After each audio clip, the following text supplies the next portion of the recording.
'cause I don't give a fuck what you say. Yeah, I'ma do shit my way. So you can go kick rocks, I'ma stack bricks up, build what I want to make. Yo, I got a lot of shit to say, so I'ma do this every day. I'll be writing things until I'm fucking buried in my grave.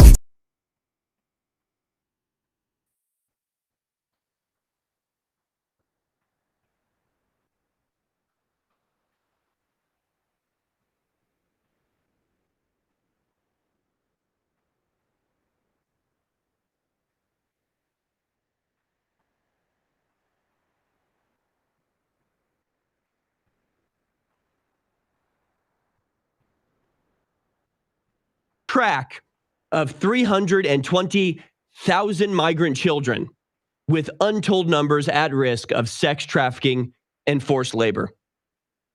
If you're a regular InfoWars viewer, I don't need to elaborate on that story. You get it.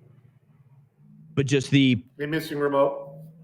The astonishing size and scale and inhuman activity. The same computer I'm streaming from, so I'm gonna be collecting away. So, human trafficking network we call an immigration system is something that we have to correct with the intensity necessary to do so, or is really going to be just like a stain on the soul of our country for the rest of time.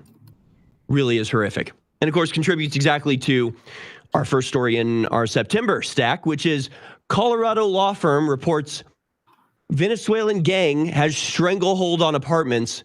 Takeover began in 2023. Is of course just one of a variety of different stories that I could have run with, but this is definitely the premier story. But it coincides with stories out of El Paso and San Antonio and California, not just of Venezuelan gangs operating in the open and taking over entire apartment complexes, as they are nationwide, but also in running thievery gangs, breaking into high-end homes and stores around the country, to blackmailing and intimidating local police and politicians, to just running roughshod over the rule of law in America because they're being given a pass by the Democrats, whose primary goal and concern and the overwhelming and almost exclusive outcome of their policies being the disenfranchisement, impoverization, and death of America, the American people, our way of life, our history, our country, everything. So yeah. And then of course you have the we could go on and on about the media response to this, the lies about it, the way they tried to cover it up, the way they refused to do anything about it, the way they eventually did do something about it and had to admit that yes, Trump was right the whole time. It's just, if we just solve these problems, like if we could just acknowledge these problems, they'd be very easy to solve. But the problems aren't an unfortunate side effect of an otherwise good policy or good system. The horrors that we see on a near daily basis is the desired and deliberate and designed outcome of these very policies and systems. If it wasn't, then the systems wouldn't be in place. If this wasn't what they wanted to happen, then it wouldn't happen, because you have to make certain choices to allow this to occur. You have to then lie about it to allow it to persist. That's what they've done. That's what they continue to do. We can either stand up against them and correct this, regardless of their petulant objections, or we can just become Venezuela, but only the worst parts of Venezuela, as it's primarily their prison population that we've had come to our once fine country. And then in September, there was the second assassination attempt of Donald Trump. As CNN reported, a parent's assassination attempt of Trump being investigated by the FBI. This one didn't get as close as the last, but you did have a shooter, a sniper, lying in wait for him to make his way down the fairway at the golf club in Florida. Just 2 months after the first attempt, there was a second attempt on the former president's life, in this case by another shooter, again allowed to get way too close to Trump, even after the first scare, should have upped security that much more. And in this case, by a pretty clearly intelligence-associated recruiter for the Ukraine military. So that was crazy. So that was another just assassination attempt that we should probably be looking into a little bit more than we are. Then in September, the devastating effects of Hurricane Helene hit Western North Carolina and a number of states in the southeastern United States. Hurricane Helene brought biblical devastation to Western North Carolina in a near worst case scenario. And yet again, like all of these stories, really, I probably don't even need to be saying it, but the amount of secondary stories to this is innumerable. First of all, the fact that this pretty much couldn't have happened naturally, like the evidence of weather manipulation causing this totally unprecedented and nearly impossible event, where you have unimaginable amounts of storm,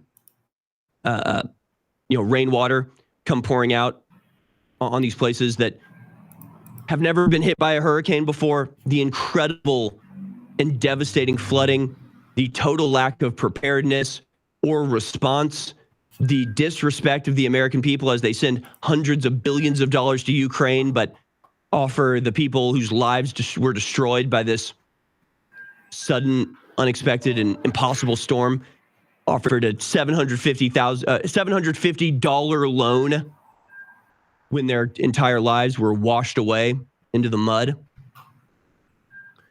Story after story coming out about this. They're still dealing with the aftermath. Some places in big cities in North Carolina, like Asheville, just now getting water back after the storm in September.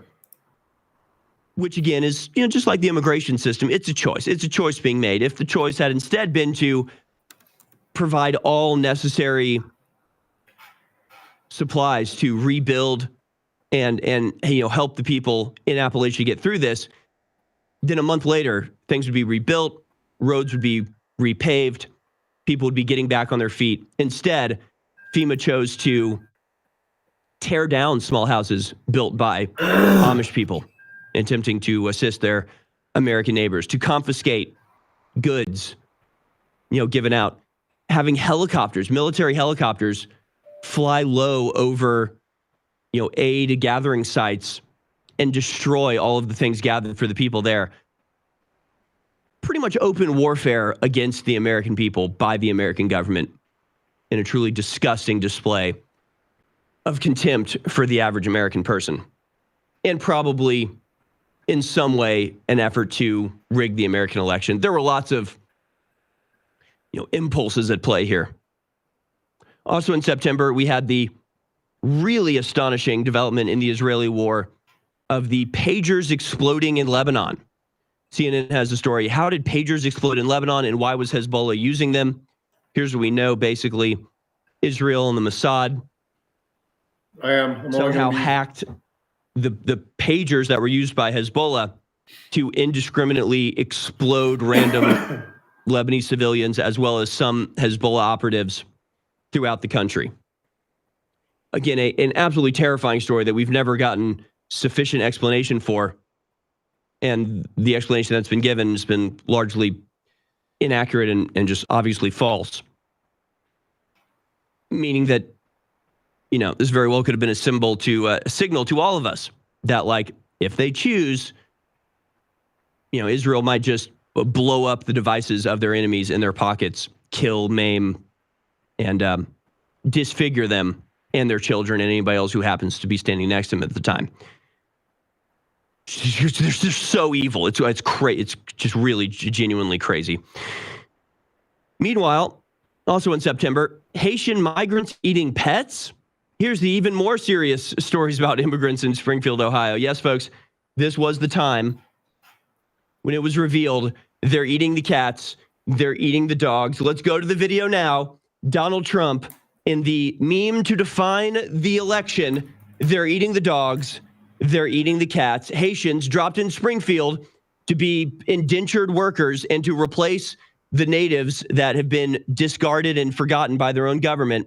And only Donald Trump cares enough to even point out that they are, in fact, eating the cats and eating the dogs. Let's watch this hit song by Donald Trump.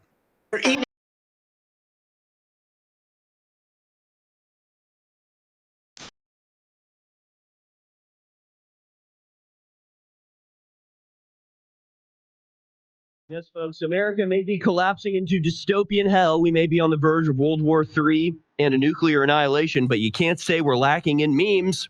We got more memes than we know what to do with. Finally, in September, and we'll move on to October when we get back, but in September was the blatant attempts to manipulate the election and undercut the dominance of right-wing media when the DOJ came out with a absolutely scurrilous and scandalous report.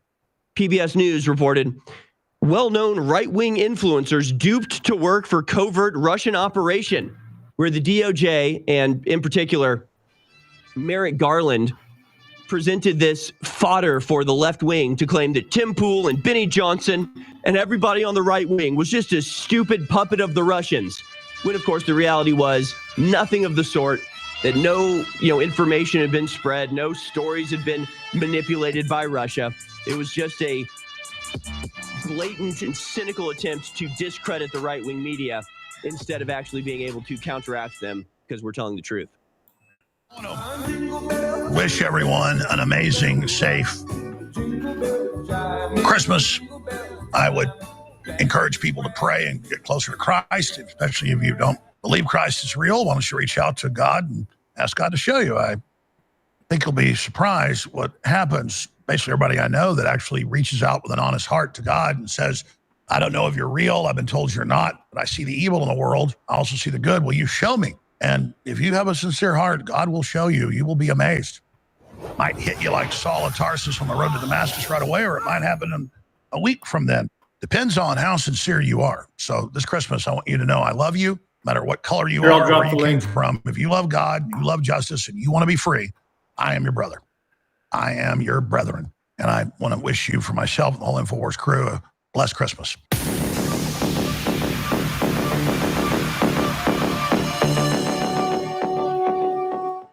Ladies and gentlemen, I have got a massive win-win situation for you. The AlexJonesStore.com has launched an affiliate program. Now, you can use the money you make from it to buy product, or with one click, get cashed out every single month at the AlexJonesStore.com. So while you get access to amazing supplements, Patriot gear, and other amazing products, you can also promote the link on your email, to your friends, to your family, on your X account, on Instagram, on YouTube, and 10% of the sale comes right off the top to you, paid out each month. This is going to explode. I just told friends and family about it a few days ago. They're excited, especially other talk show hosts, whether you're large or small. This is a major affiliate deal. These are great products. So no matter who you are, everybody, get over to thealexjonesstore.com. You don't need any tech skill. It's so easy. Just post the link and get paid. Thealexjonesstore.com.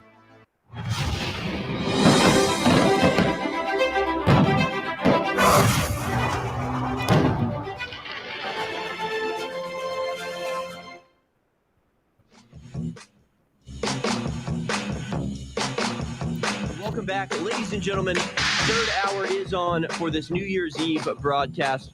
Large history just means a lot of chat history. I do want to go to this song. It is a great song. Very pretty girl. So we'll all enjoy watching this in just a second.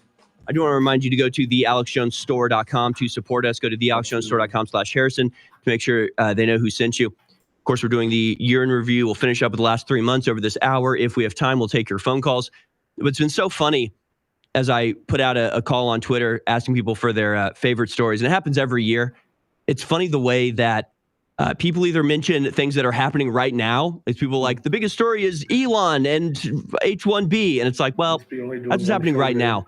Probably in 4 months, you're going to totally forget this ever happened. If I had to guess, that tends to happen quite a bit. And as you go back through the year, you see stories. You're like, oh, yeah, this was like the biggest deal ever. And then we totally forgot about it. That happens over and over.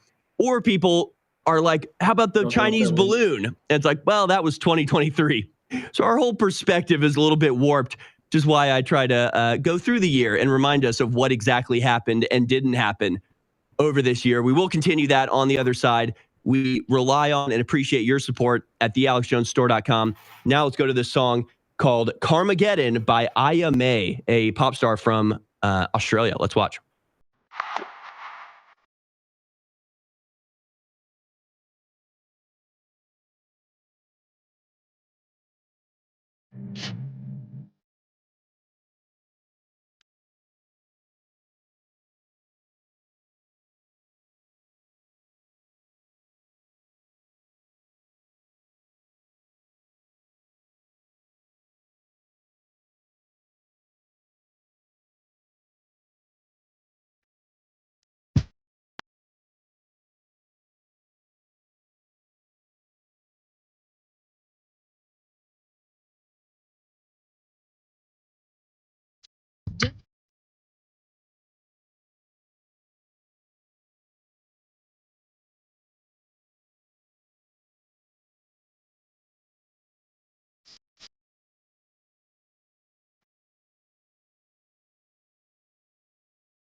Brilliant piece. IYAMAY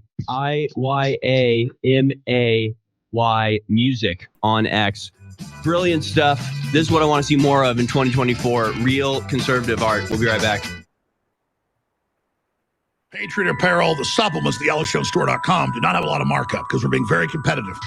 And it's critical to funding our operation.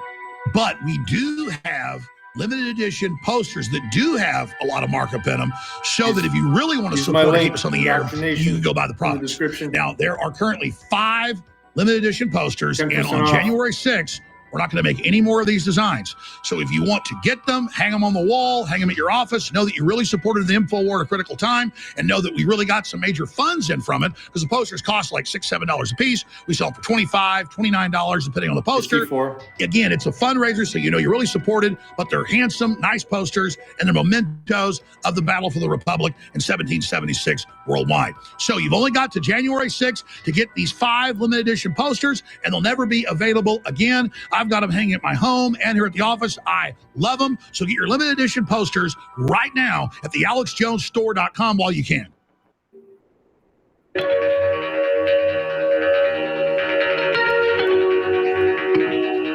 Taking a record of the hearts and minds of the American people, it's the American Journal with your host, Harrison Smith. All right, welcome back, folks. This is the third hour of American Journal, Infowars.com, band.video. We are making our way through the 2024 year in review. Only have a few more months left. We're on October. There have been so many things that have happened this year that have both been gratifying because they prove we were right, but also horrifying because they prove we were right. Do you know what I mean? Things like they finally admitted fluoride lowers IQ and they want to remove it from the water. Finally admitting the poison of seed oils. One thing I didn't include, although perhaps I should have, the rise in unexplained deaths this year. But this has been a trend that's been going on since, about the time they released the vaccine, of course. And there are still stories to come of just how thoroughly vindicated we've been on absolutely everything when it comes to COVID. And in a way, I do wish that we had the requisite time to just sit here and go through all of the stories over the last year, because as I've made a selection of what I think is the most sort of illustrative and illuminating stories, they all represent massive trends. And again, still to come, some pretty horrific stories about murders by migrants. But if I included every single one, it would be the only thing I could cover today, because there have been innumerable examples of young children taken from their parents, never to be seen again, or women on the subway being burned to death. Just really horror upon horror. And when you look back at 2024, I really do think it represents a monumental tidal shift in the awareness of Americans especially, but people around the world. Some other trends that might not be as reflected as they deserve in this story selection was, of course, the conversion of Elon Musk. In fact, I should have included it. There was a story in like May, I think it was May or March. It was some point in the first half of 2024 where it's like Elon Musk says he's not donating to either party. And so I'm like, I don't like either Joe Biden, Donald Trump. I'm not down with either. Well, that changed, didn't it? That changed rather markedly, didn't it? And of course, he became instrumental in the campaign. So you sort of had the first half of the year being, Israel being insane and illegal immigrants being out of control and Donald Trump being prosecuted and persecuted relentlessly. Then about halfway through the year, and I really do think the turning point can be marked as not just the debate against Joe Biden, abject, pitiful failure, then the assassination attempt of Trump, and then Biden dropping out and Kamala Harris being put in. And at least in some way, the scale being removed from the eyes of the American people. Shocked to find out how incompetent Biden was. Now they're admitting that it's been that way the whole time. After the last 4 years, Biden has been incapable of even holding meetings with his people in the White House. How the White House functioned with a diminished Biden in charge the whole time. This was not anything new. That alone made a lot of people question where the media was, why they lied to us so relentlessly for so long. So from then about halfway through the year onward, you had Elon Musk join the campaign. That was just a major shift in vibe. And it was what Trump has always needed. Some measure of institutional support. Elon Musk is one guy, but he owns Twitter and he's got these massive corporations. And he's a media darling and has been, he's sort of a Trumpian figure, right? In the same way that you watch old Hollywood movies like Home Alone 2 and there's Donald Trump making an appearance. Well, in the same way, you watch old, 30 Rock, there's Elon Musk, at a party at the 30 Rockefeller Center, just in the background or whatever. He'd be making appearances here or there. And the whole time, Trump has been this singular, monolithic force opposing every coffee refill major institutional power in this country. And finally, for the first time, he's had the backup he's needed. And of course, that led to, major outreach in Pennsylvania that Elon Musk helped to identify and get out the vote for. And it made the election too big to rig. Our success was too big to rig, but we'll get to that. We'll get to that in November. Let's continue with October now. As in October, we had the conflict between Israel and Iran reach a pinnacle. Iran launches major missile attack on Israel. This, of course, stood out. And again, all year, there was these back and forth. There was the bombing of, as we're showing here, the consulate in Syria, where Iran generals were killed. There was, in the beginning of the year, a major attack against the military university in Iran, where a whole class of officers was eliminated. You had this back and forth sort of continuously over the entire year. But that attack by Iran, I really think, shook something in Israel. They realized that the Iron Dome was not sufficient to protect from a full-scale barrage. I know a lot of people expected that to be the real, full-fledged outbreak of World War III. When in reality, it sort of tempered everything. Everybody kind of calmed down a little bit after that. But this was a major attack in October. Iran unleashed a major airstrike targeting sites across Israel on Tuesday night, while Israel's air defenses shot most of the 180 incoming missiles. Many got through, including hypersonic ones that could not be stopped. This was again, major and unique event in the history of this conflict. Also, throughout the campaign, Donald Trump was just absolutely on his A game and doing things totally unprecedented in American politics, especially presidential campaigns. His podcast strategy was totally unique and just did absolutely amazing things going on podcast instead of mainstream media. This, of course, the rumor was, or at least it came out later, this was Barron Trump, Trump's son. His first sort of foray into politics was to advise his father as to what podcast to go on, and helping to bring about that strategy that Kamala Harris tried a little bit to mimic, but just absolutely failed horrendously to capture the same energy that 3 Trump minutes did. left, and we're heading over to. And you also had a number of just incredibly memeable moments that will go down in history, like Donald Trump working the fry stand at McDonald's. It was honestly, it recaptured some of that 2016 energy, some of the fun, memeable energy of 2016 was injected back into American politics at the end of the race, with the Haitians eating the cats, with Donald Trump serving fries at McDonald's, in mockery of Kamala Harris, falsely claiming she once worked at McDonald's, even driving a garbage truck and dressing up like a garbage man in response to Joe Biden calling all Trump supporters garbage, which itself was a response to a joke told at a Trump rally. So that was very fun. AP News, Trump election 2024, Trump makes fries at Pennsylvania McDonald's. Just a hilarious and down-to-earth action of a true leader of the people. It was great to see. And God bless Donald Trump. And again, we're reminded that none of this would have been possible had he not turned his head about half an inch to the right when a psychopath on a rooftop took shots at him in Butler, Pennsylvania. Then came November. And of course, November will be remembered throughout all of history as being home to the greatest political comeback of all time. Donald Trump, after being robbed of his victory in 2020 through blatant and obviously apparent manipulation of the mail-in ballot system, hurriedly, haphazardly, and deceptively instituted to deal with the lockdown measures imposed by the very people that then went on to rig the election through mail-in ballots.